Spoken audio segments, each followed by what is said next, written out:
What is up, everybody? Welcome to the Triple Play Fantasy YouTube channel. And if you're watching on Twitter on the streaming channel, on today's show, we have one of the smartest people in the fantasy space, and Felx Sharpe, who is a self-proclaimed genius, billionaire, playboy, philanthropist, and who's the co-founder of our, Campus to Can website, one of the best websites around. Felx, how are you doing today? Kevin, I hope that you are not as aggressive. I hope that you calm down your tone, please. I'm not sure what the issue is here. I don't know if you treat all of your guests this way, but please calm down. Calm down. I'm doing well.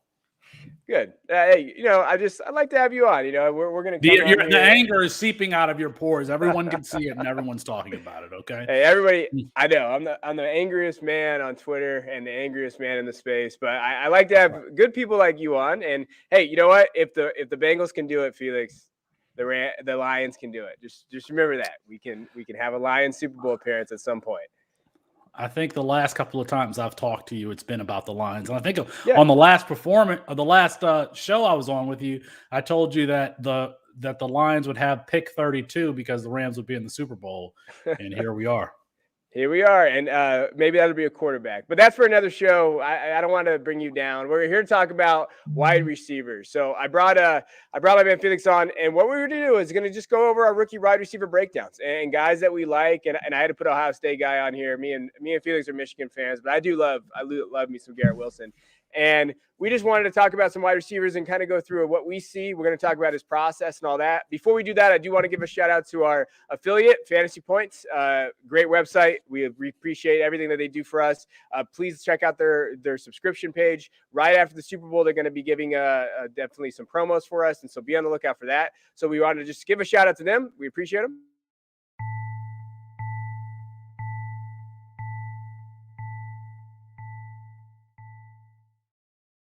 All right, we got all that stuff out of the way. All right, let's talk about wide receivers. And I want to kind of talk about your process first. You're someone who I definitely appreciate when it comes to wide receiver prospects and kind of what you do. And I like going over your rankings and seeing why you're right or wrong and going there. I know the answer to this, but not everybody knows the answer to this. Are you a film analytics guy? Are you both? Are you diving into analytics? I'm a film guy, but I want my film evaluation to be backed up by the numbers. And so I want breakout age and we're getting into yards per team, pass attempt. I want all that stuff to back up what I'm seeing on film.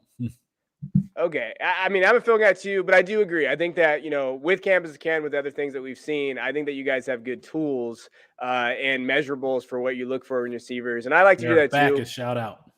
Jarek Backus is the GOAT. And you know what? Jarek Backus is the nicest analytics guy in the world. He's the guy that should have 10,000 followers because that guy knows what he's doing. And if you go to the tools on the website, he's excellent at everything he does. So I definitely would check that out. And the tools he's talking about, the subscription for Campus to Can is $2.99? $2.99, not even $3 a month. Yeah. $29.99 for the year, and I'm telling you, you're going to want to get in now. We've got some things. I know everybody says we've got some things coming down. No, we've got some things coming down the pike, and you're going to want to get in now at that price level. Okay. Before we get, too much further on here. So campustocan.com. Kevin, I mean, this is the fastest growing format, C2C. If you are a real evaluator, if you believe you have some talent in that, you like to call your shot. Well, I mean, you got to try a C2C this year. It's going to be 2022. I know what they're saying out there, that Devi isn't growing, Campus to Canton isn't growing. Watch what happens in 2022. Watch what happens in 2022. Let's see where we're at the end of this year. And I agree. And look for those tools. And that's what we're talking about in terms of what he looks for in his analysis. So if you're watching film, so let's dive into this real quick. If you're watching films, what are your measurables for wide receiver prospects? What are the things that stand out to you that you like to see? Yeah, I try to be honest. And, wide receiver for me is the hardest position to evaluate. Quarterback, I mean, I think you can kind of tell if someone's reading defenses and if they have the arm strength. Running back is kind of a size athleticism position. But at wide receiver, Kev, there's like so many different molds that could potentially have success. I mean, you have the quick twitch separator guys. Think about Deontay Johnson. Hunter Renfrow emerged this year with the Henry Ruggs going. Antonio Brown probably at the high end of that spectrum. Calvin Ridley there. You got the bullies. Jamar Chase is in the Super Bowl. N'Keal Harry, T. Higgins. I'm thinking of, let's go back. These kids probably don't remember USC's Mike Williams. Tylan Wallace, a 6-foot contested catcher for Oklahoma State. Like these guys who are never really covered and you kind of have to throw it up to them. And then there are the field stretchers, Mike Wallace, Pittsburgh, Will Fuller, John Ross, like those types of guys. And I mean, I think that it's hard because, well, I can see it with the quick twitch separators. I mean, Jarrett Wilson is one of those guys. I think that he might have some problem catching the ball, but he's a quick twitch separator. I don't think he's going to have a problem. But I think that these bullies, it's really, really dependent on the system that they're in, how aggressive is the quarterback. You know, what would N'Keal Harry be in Seattle? What would DK Metcalf look like in New England? What would Jamar Chase be with an Alex Smith or a Jared Goff type quarterback, somebody who's going to check it down, have a high completion percentage, but isn't going to push the ball down the field to eliminate turnovers? Like, I think that spectrum of player, that spectrum of wide receiver is just so difficult to evaluate who's going to be good and who's not going to be good. I mean, that's why last year my wide receiver one was Rondale Moore over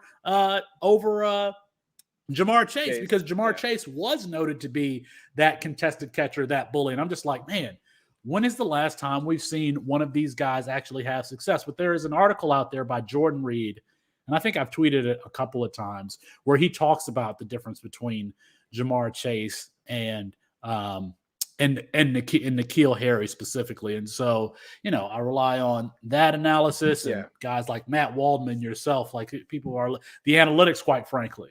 But I find that of the, you know, I'm kind of putting them in the 3 buckets. I really find that bully position, so in this case, Drake London, I find that player is really, really hard to evaluate. Yes. One, hard to evaluate because it's kind of dependent on the system that they're in. But then 2, I mean, we saw the NFL last year gravitate away from that style of wide receiver with Jalen Waddle, Devonta Smith, all being drafted high. Tutu Atwell winning the 2nd round. I mean, they're drafting these speed guys. And, you know, what's the wide receiver's name from Wake Forest, who people were high on last year? Some were high on. I can't remember his name. He ended up being a free agent for the Detroit Lions. Somebody like Tylan Wallace, who just out jumps people and like wasn't drafted very highly. And so I feel like that position is hard to evaluate. 1, because it's dependent on the system, and 2, it feels like the NFL is trending away from that type of player. Yeah, and it is. And that's what, you know, I'm glad you brought up Drake. We're going to talk about Drake. He worries me. I think you're talking about Sage Surratt, right? Is that what you're talking about? Sage Surratt. That's right. Sage Surratt. That's right. And we look at those guys. I'm glad you brought up my boy John Ross. John Ross is an amazing college prospect. He was. He absolutely was. I don't think people realize how fast that dude was and just what he was able to put up. And then had he not gotten his ACL and done what he did and had kind of limited where he went with the Bengals and with Andy Dalton, we could be talking about a whole different career, right? I'm right there with you on John Ross. I mean, he was absolutely electric at Washington. Let's remember that he started at like cornerback before switching over to wide receiver, but he was someone that was just very hard to keep track of because in addition to straight line speed, he had some of that quick twitch separation ability. And not only was he good at Washington, John Ross was good at times for the Cincinnati Bengals. You know, and I think that he would have been better served playing on, you know, a turf where he could have used that speed a little bit more, and then he was slight, and so he got injured.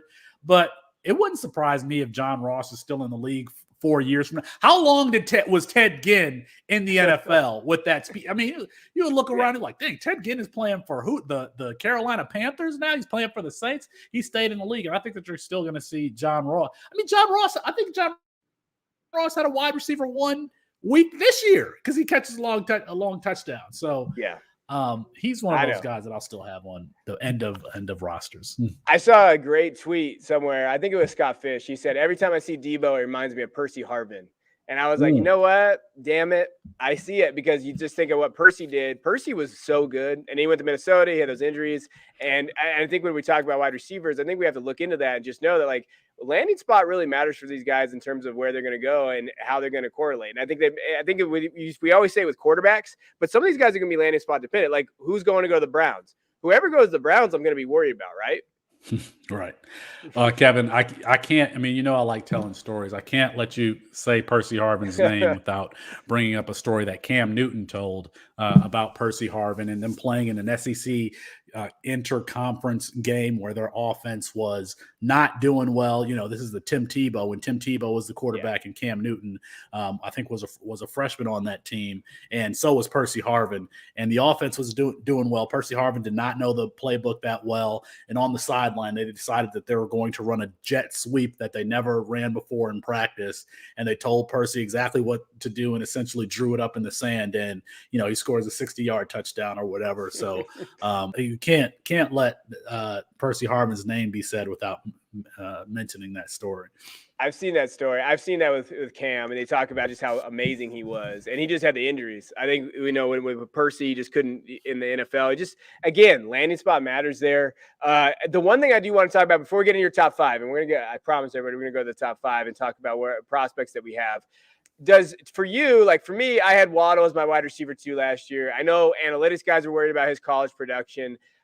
Is there a number you look for, or is it more just talent based? Hey, this is the talent. This is who I like. Or is there a particular, we want to see him hit a certain threshold? No, I need to get into, what's good with that yards per team pass attempt. It seems like breakout age is not the metric that we're using necessarily anymore. That's how we got, Brian Edwards and Christian Kirk. I still like to use breakout age. I want to see, Jarrett's magic line there at campus2can.com. I want to see that these wide receivers have kind of surpassed that magic line at least a couple of times, and hopefully early on in their career. But no, I mean, I think, to be honest with you, to be completely honest with you, I think that last year's wide receiver class and how Chase performed, how Waddle performed, how Devonta Smith performed, I think it has changed my evaluation of wide receivers, and I'm not sure that wherever I'm going to be is fully formed yet. Okay. Hey, that's fair. I mean, we're always trying to do it. I'll be honest, receiver is my favorite position to scout. It's the hardest position to scout. I always worry about kind of where I'm at with guys, because I'm going to be a lot higher on Jameson Williams, and I think you are. And there's guys that are a lot higher on Drake London than I am. And I think that there's a reason for that, just based on kind of what we like to see and where the NFL is going. But let's jump into the top five. Let's talk about your top five. We're going to talk about some sleepers later. But we're going to go through your rankings, and we're just going to talk about kind of where you're at right now with these rookies. I know the Senior Bowl is going on, so we got some measurements for some of these guys. Some of these guys aren't in. So let's start with your number 5. Who do you got at 5 and why? Well, let me say this. Number 5 to me is the hardest to actually put somebody, because I think for the 4 other guys that I have here, there's something very specific that they're good at that I think is relatively easy to see. This player that I have, number 5, his game is more nuanced, and that's David Bell. Great producer there at Purdue. Reminds me a little bit of Tyler Johnson coming out of Minnesota. I mean, Tyler Johnson, kind of a great route runner, quick twitch guy who wasn't even invited into the Senior Bowl, which confused all of us. But Matt Waldman likes him. Waldman likes him.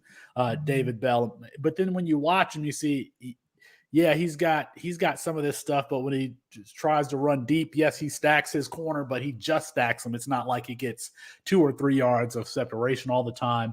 But that said, I mean, if he gets draft capital, if he gets day 2, he's going to be, a player that you're going to want to have on rosters.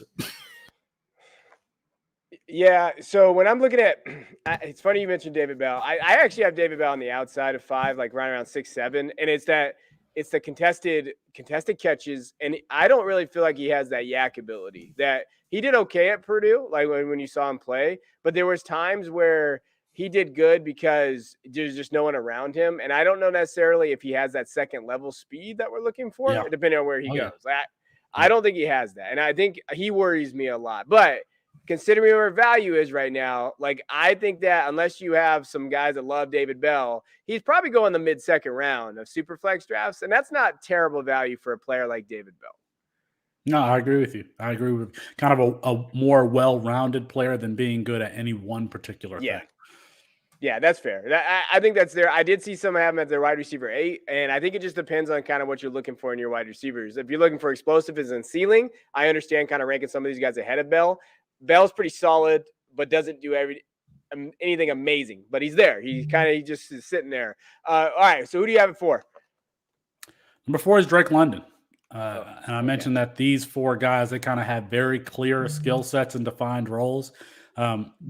Drake London is going to be a guy that hopefully he goes to someone like New Orleans, where he's playing with Jameis Winston, and Jameis doesn't care if he's got 3 guys around him, because that's the type of wide receiver that Drake London is, someone who who has the catch radius, who can catch any ball thrown to him. And I mean, we saw Joe Burrow in this AFC Championship game throw several incomplete back shoulder fades to T. Higgins. Well, I mean, that's what Drake London can do. If you're going to throw it to a guy, whether he's covered or not, they've got guys all around him. That's what Drake London can do. And we saw this year him line up more outside to prove that, he might have more of an alpha profile than he did in previous seasons. So Drake London is my number 4. So I know you said landing spot. I think the Saints would be good if they do bring those guys in, and we talked about Jameis coming back. I know they're in a flux there. So if Drake goes to the Raiders, how do you feel about that with McDaniels? You mean with Derek Carr? Yeah, well, McDaniels is the head coach, and then Derek Carr, yeah. Yeah, I mean, I want him to go to a gunslinger. I mean, these catch radius guys, you have to go to someone who's not afraid, quite frankly, not afraid to turn the ball over. And I think that Derek Carr probably falls more so on the conservative side than the kind of gunslinging side. And so, but at the same time, I don't know that there is an alpha with the Raiders. So maybe Derek Carr could, maybe Drake London can bring that out of Derek Carr more aggressively. Man, the Hunter Renfrow shade, Felix. The alpha is Hunter Renfrow. That's the alpha, right? It's not shade. I think that you want to have somebody else, on the outside that defenses actually have to respect, because right now it's Brian Edwards and Zay Jones. So, the Raiders could definitely use another wide receiver. No, I agree. I'm just messing with you. I think they could use it. I think it just depends on where they're going to go with Josh McDaniels and then with Carr. I haven't done anything. Please stop yelling at me, please. Okay. I will say, I see the comp for Drake London out there. Everybody's saying Mike Evans, but then I've seen some people say N'Keal Harry. So there are some question marks about Drake. Drake is, I'll be honest with everybody out there that's watching, and I appreciate you guys tuning in. Drake's the one I don't know what to do. I'm like Austin, Debbie Dietz. He tends to stay away from guys like Drake, and so do I. I just don't know how to rank him. I don't know. It's going to just depend. Like you said, if he goes to the Saints and I know he's going to go with the gunslinger, I'll probably take more of a risk on him. I know some guys that are super high on him, like wide receiver 1 status, and I'm just not there with Drake. I just worry about his profile. Yeah, and I'm right. It's Mike Evans and N'Keal Harry. Those players are on the same spectrum. Now they might be polar opposites, but they are on the same spectrum. And it's funny because this isn't a C2C show, but there are a lot of these types of receivers who are like possession guys in this 2022 freshman class. And I have a hard time. There's no JoJo Earl. There's no Mario Williams. I'm like, well, that dude is just faster and quicker than everybody. And so I have a hard time ranking them too. And Drake London, if Drake London gets the draft capital, it's going to be hard and we've seen him mocked in the first round. If he does get that first round draft capital, it's going to be hard to pass him up at, the 107, 108. Yeah. I think he's versatile, but there's also times where I think like that offense was not great. And we know the offense in the USC struggled. Keaton threw it up a lot to Drake, and there was a lot of areas where he went and got it. And that's good. I mean, it's sure that Drake could have that, but I don't know how much he can play on the outside. I actually think he's a 6'5" slot receiver. Like I do think that he's going to struggle against press a little bit. So I think there's some, when you look at his profile, be careful with just saying, oh, he's going to be on the outside, everybody out there. Cause I don't necessarily know he's going to be able to do that all the time. Yeah. And that was the problem with N'Keal Harry, 6'3", 220-pound slot receiver. So and then he went to a bad spot too. All right, top 3. So I think I kind of know where you're going with this, but who is your number 3? Yeah, I think that there has been some consensus that's been developed around the wide, especially 1 and 2. Number 3 is Jameson Williams, and we talked about. I mean, he's going to take the top off the defense. He's someone who can get open underneath. He was very good. He was very good at Ohio State. He was just lower on the depth chart. He was someone that I talked about on Debbie Debate, often about him being one of my guys, and lo and behold, he goes to Alabama and actually blows up. Alabama didn't have any speed. I mean, man, I hated seeing. I mean, it made me say I hate football. Really, Jameson Williams, one of my guys who, I mean, he was probably headed for what, a top 15-ish draft pick. He may still get it. He may still get it, but where is he going to be at in his recovery? But still, I mean, his skill set is undeniable. You can't. I don't know that there is another guy I like in the top 15 or so who possesses that. Safeties have to respect me. If you put the ball on the left hash and I'm lining up outside the numbers, you better not have me one-on-one. You better put a safety back there because it's going to be a touchdown. So, the one thing about Jameson Williams is I just don't know if he is a guy who's going to catch 50 passes and have 900 yards and 4 or 5 touchdowns, long touchdowns, or is he going to be a guy that can catch 80 yards and do some of the intermediate stuff too? It's probably dependent on where he lands, but that's really my only question about him. But I love his skill set, so he's number 3. You tricked me because I swear you had him outside your top 5 at some point, but maybe I would have looked at the wrong one. I was trying to see. Someone on the Debbie Debate, though, if you want to watch his show, said that Jameson Williams is not a first round rookie draft pick based on the injury and stuff. Who was that? Do you know who that was? I don't remember, but we've been talking about Jameson Williams so long that I don't really remember that. And that would have been recently. I just don't remember who said it. But I mean, that's kind of like me being petty, throwing Jameson Williams and Matt and Matt's an Ohio State fan, but I had been the highest on Jameson Williams kind of the entire time. So I mean, it just may if he had not been injured, this would be a no-brainer. I mean, speaking of the Raiders, I mean, he is a Raiders profile type wide receiver, an Al Davis prototype. So we'll see where he goes. Yeah, I just don't see him, like, for me personally, I don't see him getting out of the first round of rookie drafts, but I don't see him getting out. He's going to go in the top 25, even with the injury. He's too talented. So I agree there. I'm a big Jameson Williams guy too. He's my wide receiver 3 as well. So we're pretty close on that. I mean, he got injured on the biggest play of that biggest play that Alabama had in that game. Yes. After that game, Alabama couldn't move the ball. That's why it's the Georgia Bull frauds. They are fraudulent champions. If he would have stayed healthy, they win that game. I said that plenty of times on the Real. Bull frauds. Bull frauds. Bull frauds. Poor Jared. Jared's out there listening. I will say too, you know what? He averaged 20 yards per catch. He's a big play guy. But I think what you hit on was a good point. Where is his ceiling going to be? Because is he going to be that guy that, like you said, 3 plays, 90 yards, a touchdown? Or, can he get 6 catches, 85 yards, a touchdown? Where is his PPR value going to be? I think that's a good value play there. All right, let's talk about number 2. Who do you got at number 2? It's Jarrett Wilson, who's kind of been this elite prospect his entire time in college, someone whose athletic profile was very solid coming out of high school. He's got an ESPN recruiting page. I don't really know that there's a whole lot to say about the top 2 guys. There is some criticism about Garrett Wilson's ability to catch the ball, consistently, to have his hands consistently in the right position.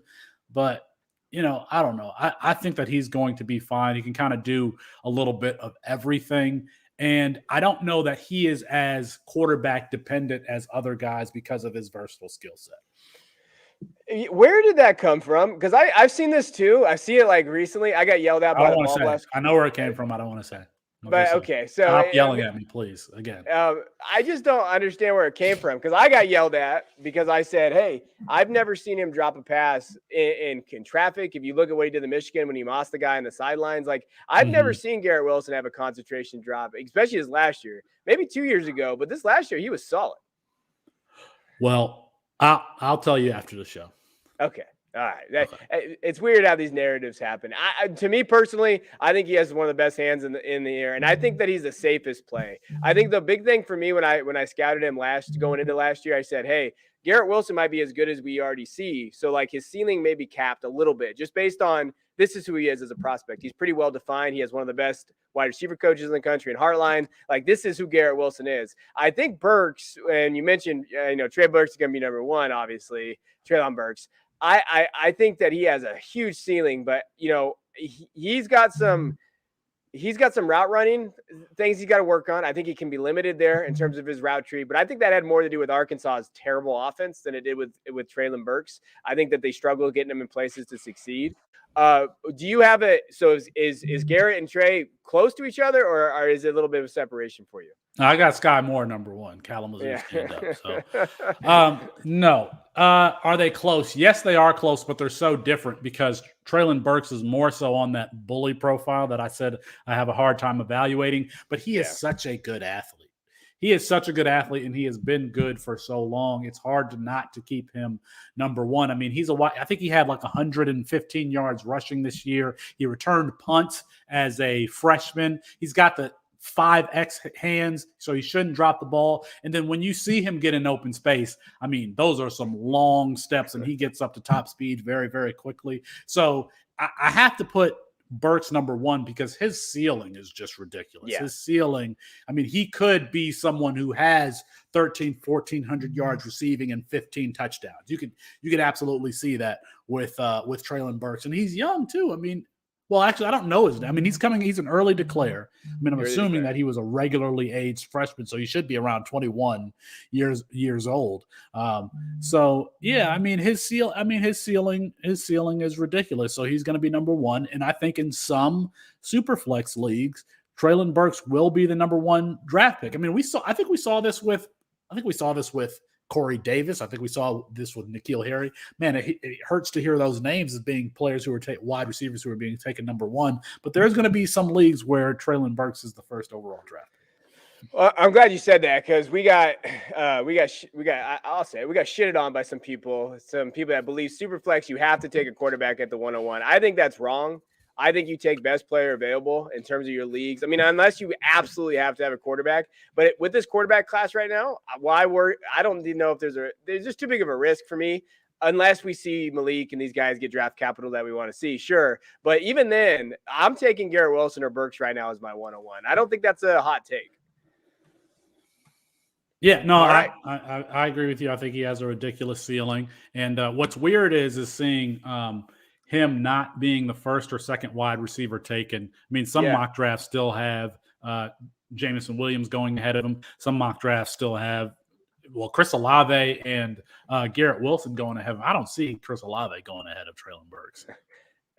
The Chris Olave truthers, you guys are a different breed. I've seen that a little bit for like what he is. I don't see that happening. I did see him go like late first in a mock, but it depends. Do you have a landing spot that you like for him, or just for Traylon Burks? Yeah.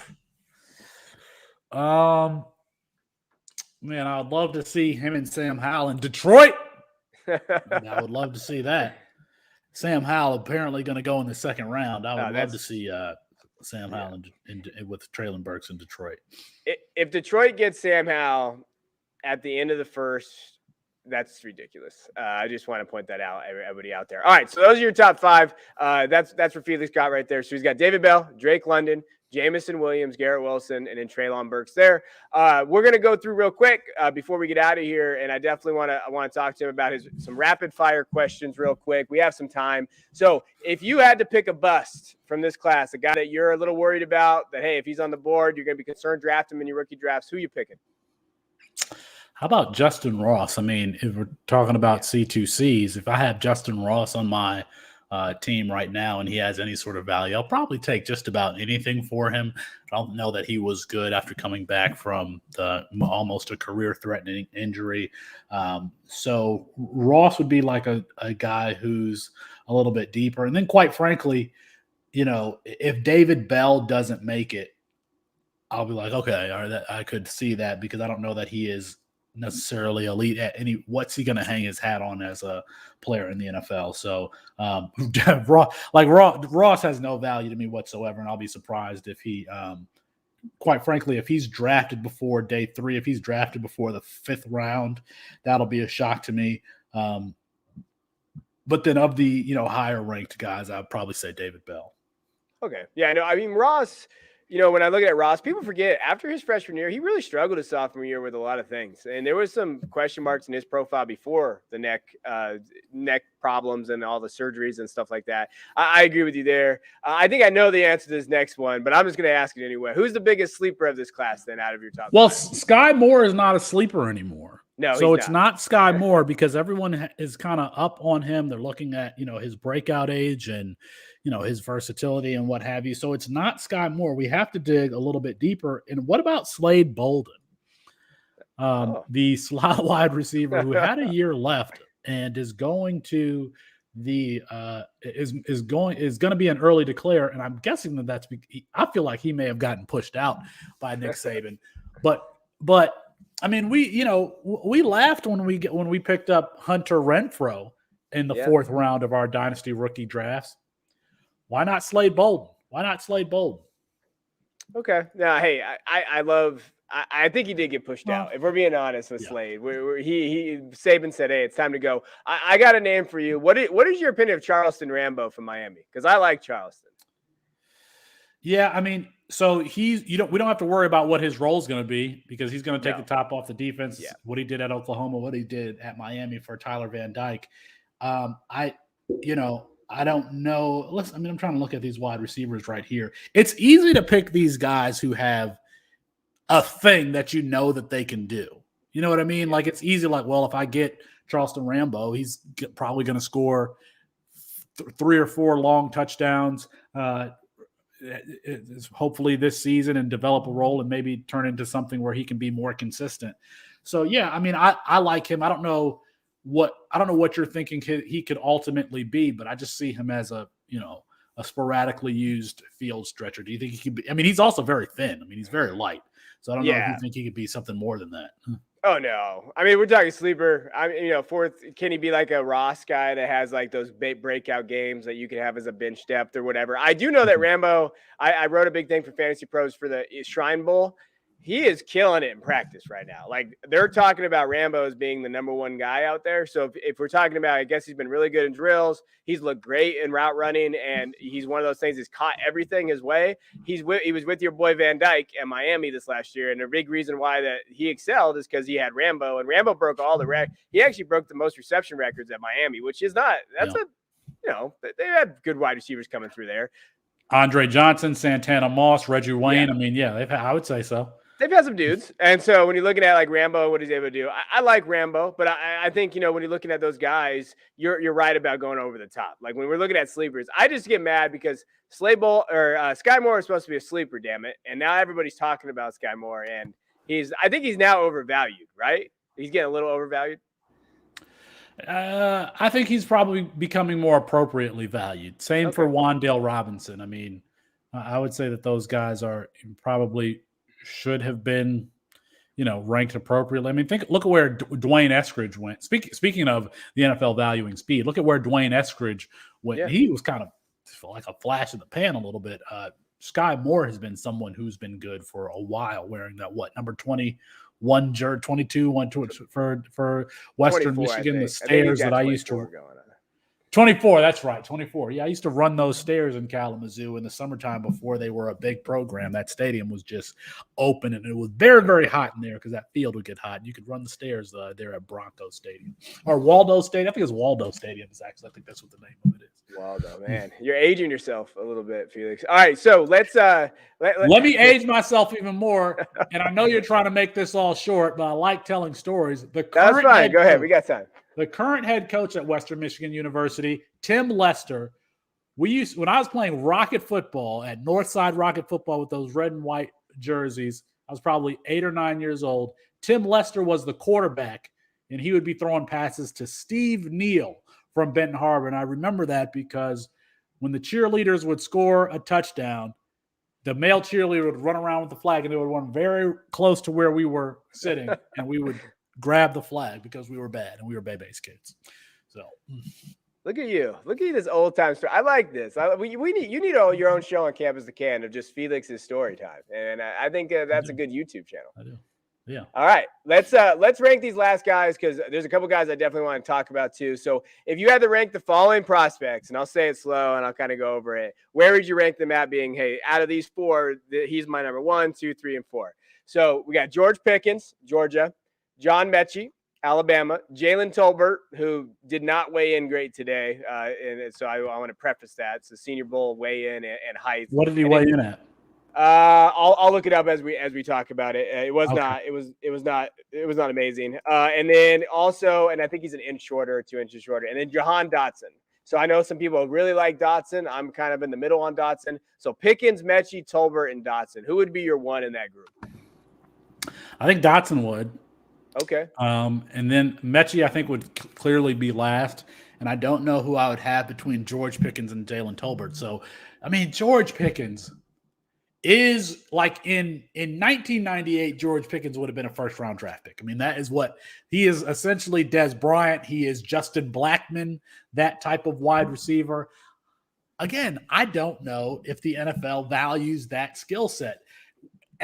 The 2 long pass plays that we've seen from George Pickens, one was a corner blitz that game last year against Cincinnati. And then this year, they didn't have a safety over the top of him. He was going against McKinstry. Like, it's all like, oh, look at him. You know, he's streaking down the sideline. Well, no, that's not really accurate. I don't know that he's going to be somebody who gets open deep at the NFL level, but he is someone who can play above the rim. You asked me to rank them. All right, I'm definitely going Dotson 1, Pickens 2, Tolbert 3, Mechie 4. Okay. Okay. So real quick, why my guy Pickens is one of my guys. I will say this: when you're looking at Stetson, the ADOT that he had was under 10. So 5 of the 7 players he targeted the most had under 10 ADOT. So I think that's one of the reasons why we saw Burton leave, because he just wasn't getting the pass. I do think Pickens struggled a little bit in terms of, like, this year, obviously he was injured. He came back. That offense didn't really suit him very good. I don't think he really suits wide receivers very well. I think there's a lot of untapped potential with Pickens. I do think that he has maturity issues, spraying people and shit with water. That definitely was not what he needed to do a couple years ago. Coming back from that injury, though, I do think he's going to be a value. I like Pickens. I tweeted out something that people got mad at me about because I said if Pickens had Keaton Slovis throwing it up to him all the time, he would look just as good as Drake London. And I think that there could be value there with the tape there. You had Mechie at 4. I agree. Mechie is not someone that I was actually very surprised he came out. Were you surprised he came out? I thought he was going back. Oh, no. I was surprised he came out. I don't know that John Mechie, he was a very good college player. I didn't think that he was, that's somebody who's going to go to the NFL. But at the same time, and you look at when they had the wide receiver core of Ruggs and Smith and Waddle, John Mechie still got, got time on the field. I don't know why, but I think he could have came back and he would have started this year. I mean, he would have started over Ja'Cory Brooks. So John Mechie has never struck me as a player who had a very high NFL ceiling, and that's why I'm actually going to switch Pickens and Dotson now, because of the two. And we're talking about guys who are probably going to be taken in the second round of drafts. Pickens most definitely has the higher ceiling. So if you're going to do what amounts to a dart throw, and I've already traded all my 2022 picks because I didn't like this draft class, then why not go with the player who has a tremendous if at the very least, George Pickens could be a physical red zone option. Yeah. I think I know Dotson is a little taller than this guy, but isn't Dotson just like a beefed up version of the KJ Hamler? Well, I think he has way better ball skills. I think KJ Hamler was kind of a speed only guy. I think that we've seen Jahan Dotson. I mean, the game against Ohio State, there was a catch that he made where the ball was floating in the air, and there were 2 guys like in front of him. He just has tremendous hand-eye coordination. Can really, I mean, you see Jahan Dotson make some of these contested catches, but he's not even big, but he's not a contested catcher alone. So I like Jahan Dotson quite a bit. Okay. No, I mean, I like him too. I do think, like, I saw somebody have him as their wide receiver 3. That's definitely a little high. No, that's too high. That's too high. A little high for me, but he's in that second tier to me. I'll tell you what I'm doing. Like, I don't like trying to figure this out. So, like, when I get to pick 105, 106, I'm probably just going to trade it straight up for a 2023 draft pick. That's what I'm gonna do. Yeah, I would value that. I went on a podcast yesterday and they asked me where would my line be of moving out of the first and going just straight to 2023. That's a good question. I said the 107. I said in the Superflex at about the 107, 108. I'm out. Yep. I don't. Come on, come get it. Come get it. That's right. I don't want those other picks. I will literally trade it straight up for there. But all right, so we went through that. We went to the rapid fire. I definitely want to give you some time to talk about Campus of Canton or anything, any promos you got coming out or anything you got coming out, and where we can find you and what they can do with that. Well, I appreciate this courtesy given how rude you've been this entire show and just in general and in life and on Twitter. So, but yes, you can find me at Sharpe Review on Twitter. You can find me at campus2canton.com when I write, that's where I write. And then the campus2canton.com, the Campus to Canton YouTube page, and then the Devy Debate, on Wednesday nights. We follow, the Devy Royale is the lead in on Tuesday nights, and we follow up on Wednesday nights. So I think that those are, you can find me there and you can find me at my house. That's usually where I am. Yeah. And check out Campus of Canton. I can't say enough about the guys. When I have time, I definitely go over there and write for them when I can get away. And, their website's great. $2.99, it means nothing. Like, you can do that with the tools and stuff like they're doing that. That's a deal. And definitely try out a Devy League. I always say that on these shows, and we always talk about it. The reason why we know a lot of these prospects is because we've been watching since they're, it's kind of creepy to sound, senior year of high school. We've been looking at their recruiting. We've been watching the huddle tape. Like, we know these guys in pretty good detail. So definitely check that out and go to Campus to Canton. So you got anything else, or are we out of here? If you do join the website as a result of listening to this, shoot me a DM at Sharpe Review. That's all I got.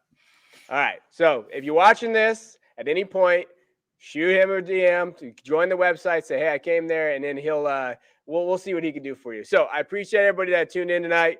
We appreciate you, Derek. Always reach out to us. You can find me at DuBois_22. Please hit that like and subscribe button if you haven't already, and we'll check you guys next time.